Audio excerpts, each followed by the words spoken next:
And we're back, guys. Tennis in a minute. I'm your host, Good Energy. We go to a first set tiebreak. Elena Rybakina, the hard-hitting giant. Why is she so darn good?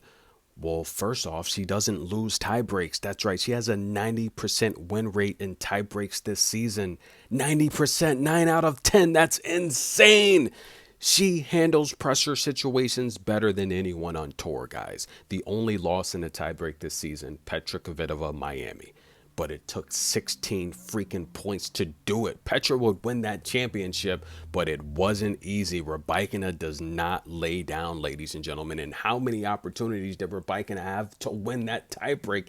Insane. Rybakina is amazing. Why is she so good? Well, it starts with her serve. The damage starts with the ball toss. She's an amazing server. She's tall. Yes, we know the taller players have the advantage with serving because they literally, once they extend their 3-foot arm or longer, they're way over the net. And the reality here is Rybakina's serve. Look, she's averaging about 110 miles per hour this match here in terms of her aces. But I do think we'll talk about that later. I don't want to spill the beans on that. We'll get back to that in a minute. But the reality here is her serve is amazing. And why is Rybakina so good? Well, she has a long wingspan, ladies and gentlemen. She can cover all areas of the court.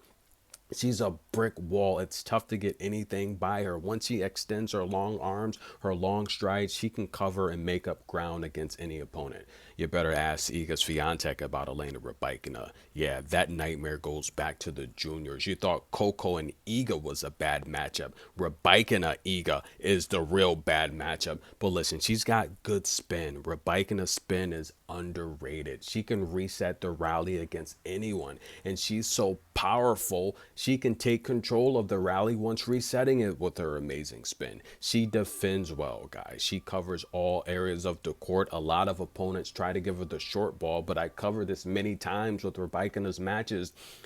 About mid-court, the taller players struggle to get the ball over the net. Normally, that's the type of shot you have to go to the backhand because you have to get under it mid-court. You can't just hit a forehand mid-court. It's going to net. You have to get the ball over the court, so the backhand is the preferred shot mid-court. Rybakina's backhand is solid.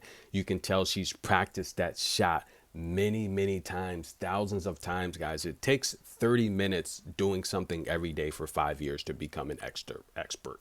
To be called an expert at something, 30 minutes a day for 5 years. Trust me, she practices that mid-range backhand probably 2 hours a day because she's so darn good at it. Her mid-range game is amazing. But what about the deep ball, the athletic ability? She can pin her baseline strokes right on the baseline with accurate precision. Look at Iga Swiatek, guys. She can take the heat off of her any rally with a deep baseline ground stroke, and opponents cannot hang because she's just too strong.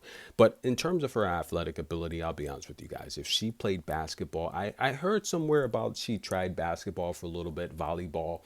I would tell you right now, if Elena Rybakina played basketball, she would be the greatest player to ever play in the WNBA. Because of her athletic ability. I have never seen a tall female tennis player that moves so well. Elena Rybakina moves better than anyone on tour. That's a fact, guys. Take a look at all the great taller players that have played. Or let's start with this current lineup of tall players. Petra Kvitova, 30 championships. She's a two-time Grand Slam champion. She's a Hall of Famer without a doubt.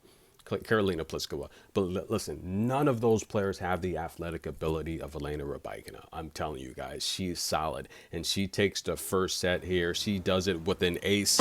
To go yet. Whoa! She's amazing, ladies and gentlemen. But that wasn't the deciding one, ladies and gentlemen. That's right. This one was. Whoa! Over 300 aces on the season. She's amazing. But listen, guys, I want to point out something I mentioned earlier. The shoulders wrapped up.